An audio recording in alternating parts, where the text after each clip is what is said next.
A nemate pojma kako je teško to bilo otvoriti. Ja sam to jedva otvorila. To je tako dobro zadihtovano. Nevjerovatno. Sad ću da vam nagnem. Gledajte. To dođe tako. Ne znam. Možda imaju 3 velike glavice ili 4. Ne znam. Nisam sigurna.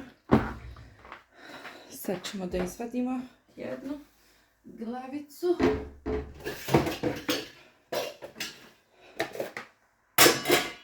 Sve. Ovako. To je zdjela. Evo kako da... baš je velika. Ogromna.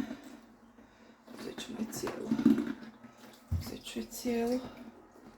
Cijelu ću je uzeti. Pa ćemo vidjeti. Ostatak moram ponovo zatvoriti.